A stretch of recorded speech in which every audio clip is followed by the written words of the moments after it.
Hi, I'm Ross Mayfield, investment strategy analyst at Baird, and we are back for another weekly update with our friends at Strategas. Today, I'm thrilled to be joined by Todd Sohn. Todd is a managing director and technical strategist with the firm, and we're going to talk all things markets today. Todd, how are you doing?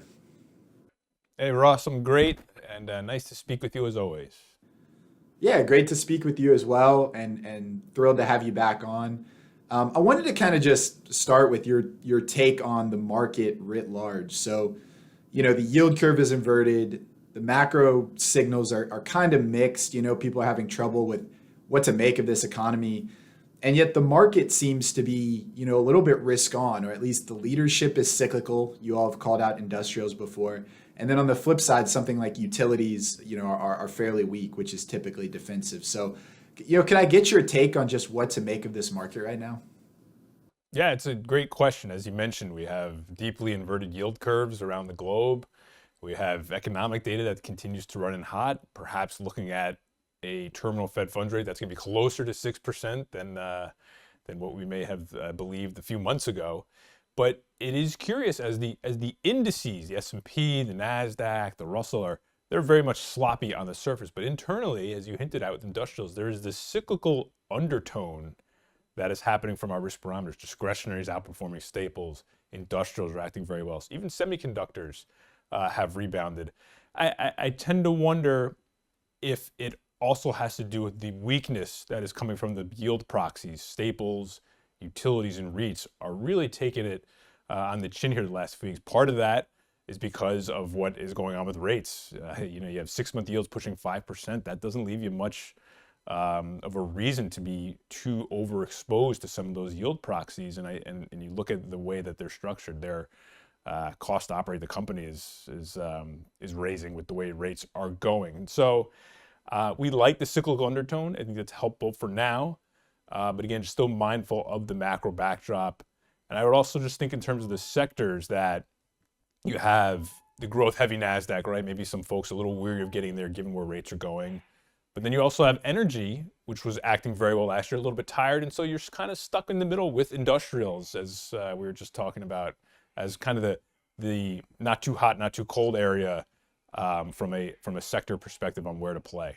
You definitely get the sense that it is kind of an uncertain market, and people are unsure whether the economic momentum is a good thing or a bad thing, whether the defensives kind of lagging is because higher yields, or because there's actually kind of some cyclical undertone to a new bull market. I'm curious, you do a lot of work on ETF flows and where people are actually voting on these questions with their dollars. What are you seeing as far as where money is going, and how that's reflective of investor sentiment right now at a pretty confusing moment? Right. So what the two things that really stand out, there has been a surge to cash-like bond products. These are short duration type products. You had about 8.5 billion flow into them over the last week. That is a record in our database. And part of that is because of where yields are. And then the other half is that the market is still pretty sloppy. So I think a lot of investors are content hiding out in cash while the S&P tries to figure itself out. On the other side of that, you are seeing very sharp outflows from high yield.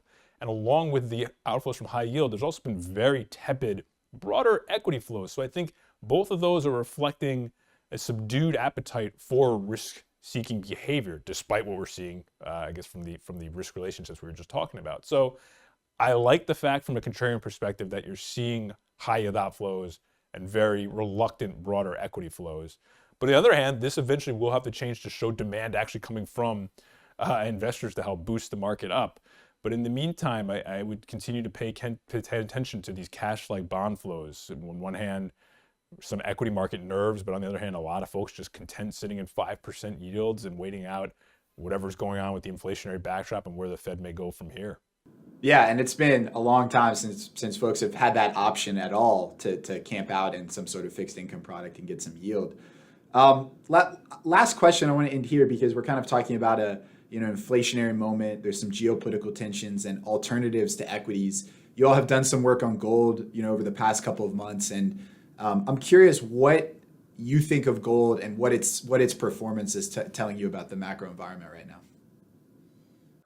Yeah, what's really curious about gold is that since the October low, The S&P has only outperformed the metal by a few percentage points. For a few weeks ago, it was actually negative, and that's the first time we've ever seen gold outperform the S&P coming off of what we believe is a major market low.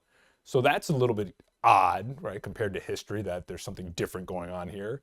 And then tactically, I do want to be mindful of the dollar's counter trend rally. I think if you can get the dollar to weaken here after this little run it's had, that will be beneficial to gold. And keep an eye on real rates too. If real rates continue to move higher, that may also be a headwind for the metal. But that being said, it is hanging in there, looking for an oversold bounce here. Ultimately, do we think it makes sense to have an allocation to gold? Yes. But again, you're getting 5% yields, as you were just saying, as well. Maybe that hinders the appetite for gold in the near term.